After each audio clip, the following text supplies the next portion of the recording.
Assalamualaikum warahmatullahi wabarakatuh. Hamdan wa syukran lillah wassalatu wassalamu ala rasulillah. La hawla wa la quwwata illa billah. Amma ba'du. Awalan, aqulu syukran jazilan li Raisil Ma'had Zainul Hasan Genggong Kiai Haji Mutawakkil 'ala Allah SHMM. Aqulu syukran jazilan li Mudirul Jami'ah Zainul Hasan Genggong Ad-Doktor Abdul Aziz Wahab Al-Magistir. Wa aqulu syukran jazilan li Raisi Qismi Ta'limul Lughah Al-Arabiyyah Al-Ustadz Sugiyanto Al-Magistir. Wa la tansa aidan aqulu syukran jazilan li Ustadz Sabirin Al-Magistir. Ismi Himatul Khaira Ali, ana fi Qismi Ta'limul Lughah Al-Arabiyyah. Tayyib.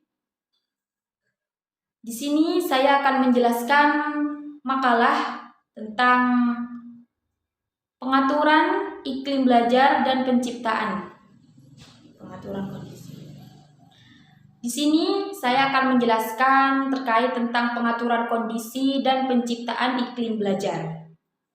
Apa sih pengertiannya pengaturan kondisi dan penciptaan iklim belajar itu?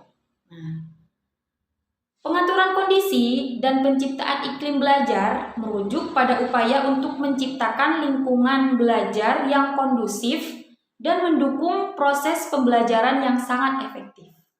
Lalu apa saja yang bisa kita lakukan? Upaya pertama untuk pengaturan kondisi belajar yaitu ini hanya mencakup semua upaya untuk dilakukan menyiapkan lingkungan fisik.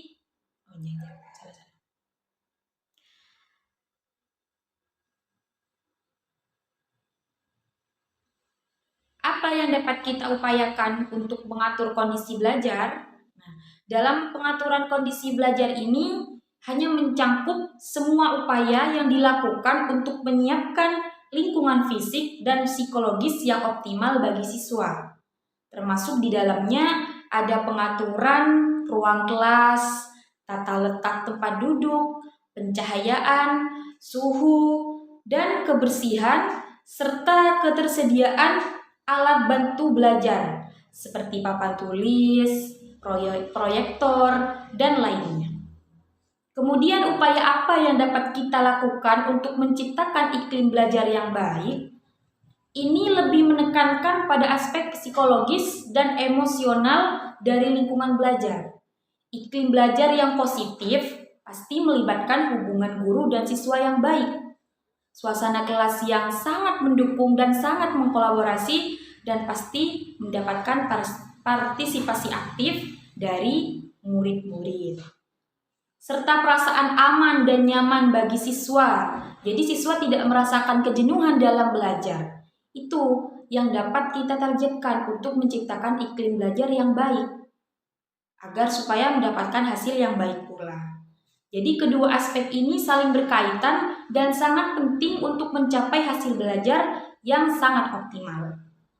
Kemudian unsur-unsur dari pengaturan kondisi dan penciptaan iklim belajar ini meliputi beberapa aspek sebagai berikut. Yang pertama, fasilitas fisik. Fasilitas fisik termasuk ruang kelas, peralatan, dan media pembelajaran.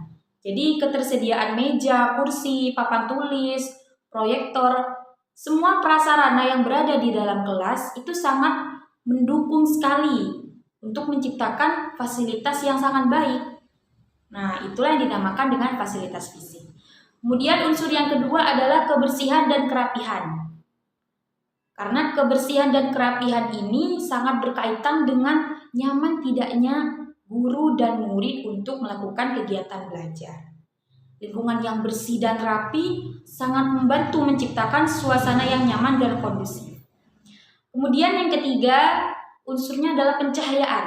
Nah, pencahayaan yang cukup, yang sesuai, agar siswa bisa melihat dengan jelas dan tidak mudah lelah. Sangat berpengaruh kepada kegiatan belajar mengajar. Kemudian aspek unsur yang keempat yaitu suhu dan ventilasi. Nah, suhu yang nyaman dan sirkulasi udara yang baik dapat mengubah suasana dari yang tidak nyaman menjadi nyaman. Karena untuk menciptakan iklim belajar yang baik, sirkulasi udara sangat perlu. Gitu. Kemudian yang kelima ada unsur pengaturan tempat duduk. penataan tempat duduk yang mendukung sangat interaksi antara siswa dan guru. Seperti contoh ketika berada di kelas, bagaimana kita harus menata tempat dan menata meja dan kursinya agar serapi mungkin.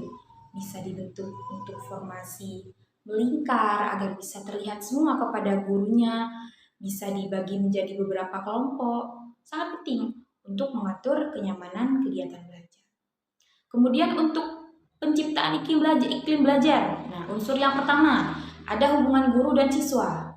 Karena untuk menciptakan iklim belajar hanya dominan kepada psikologis dan emosional siswa dan guru. Jadi yang sangat penting adalah hubungan yang baik, komunikasi yang baik, interaksi yang positif, dan mendukung antara guru dan siswa. Saling menghargai dan tetap mendapat apresiasi sesuai dengan pencapaian siswa.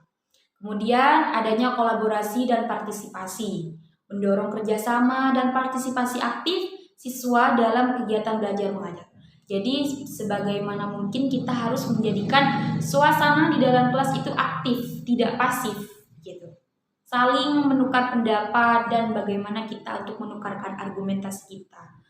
Kemudian yang ketiga ada motivasi dan dukungan emosional. Nah, ini sangat penting karena untuk murid menjadi mendapat mendorong motivasinya itu tergantung dari bagaimana gurunya untuk mendukung, memberikan dukungan, memberikan motivasi kepada siswa, membangun rasa kepercaya dirian kepada siswa untuk lebih semangat belajar. Kemudian yang keempat, keterbukaan dan keamanan. Menciptakan suasana di mana siswa merasa aman dan menyampaikan pendapat serta bertanya tanpa takut dihakimi atau diejek. Nah, untuk hal ini seringkali kita lihat di dalam lingkup kelas. Jadi bagaimana agar kita bisa percaya diri untuk mengutarakan pendapat kita tanpa merasa takut diejek atau dihakimi oleh lawan bicara. Jadi keterbukaan antara siswa dan siswa, antara guru dan siswa, begitupun antara dosen dan mahasiswa juga itu sangat penting. Karena menyangkut komunikasi yang baik antara guru dan murid. Kemudian yang kelima, penghargaan terhadap keberagaman. Nah, sikap menghargai perbedaan individu dan mendorong sikap toleransi serta inklusivitas. Harus ada penghargaan, harus ada apresiasi. Ketika siswa telah mencapai targetnya, sebagai guru kita harus memberikan penghargaan agar bisa membangkitkan semangatnya lagi untuk belajar di selanjutnya. Menghargai perbedaan individu karena setiap orang tidak sama, pasti memiliki perbedaan antara A dan B. Semisalnya contoh si A merasa malu dan B tidak malu. Itu tidak boleh. Kita harus saling menghargai. Bagaimana kita membantu teman kita yang pemalu menjadi bisa mengutarakan pendapatnya. Kemudian yang terakhir, ada kedisiplinan dan keteraturan. Menerapkan aturan dan kedisiplinan yang adil untuk menjaga keteraturan dan keseriusan dalam proses belajar mengajar. Jadi sebelum kita melakukan kegiatan belajar mengajar, harus kita buat beberapa peraturan. Agar di mana peraturan tersebut bertujuan untuk guru dan mahasiswa ataupun dan murid itu ada keseriusan dan target masing-masing yang dicapai secara bersama. Jadi tidak melulu di dalam lingkup. Kita harus menjadikan suasana itu asik atau seru, tidak. Semuanya harus imbang antara keseruannya, antara keseriusannya agar mendapatkan hasil yang maksimal. Dengan mengoptimalkan semua unsur yang tadi saya sebutkan, diharapkan terciptakan lingkungan belajar yang kondusif dan mendukung proses pembelajaran yang efektif.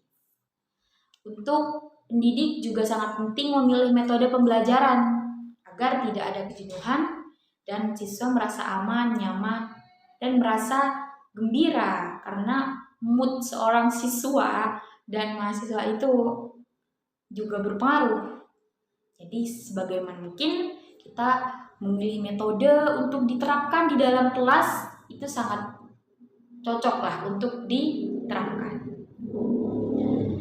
Demikian dari penjelasan saya. Apabila ada penjelasan yang kurang jelas atau ada beberapa materi yang kurang, saya sebagai mahasiswa mohon maaf. Sekian dari saya, kurang lebihnya mohon maaf. Wassalamualaikum warahmatullahi wabarakatuh.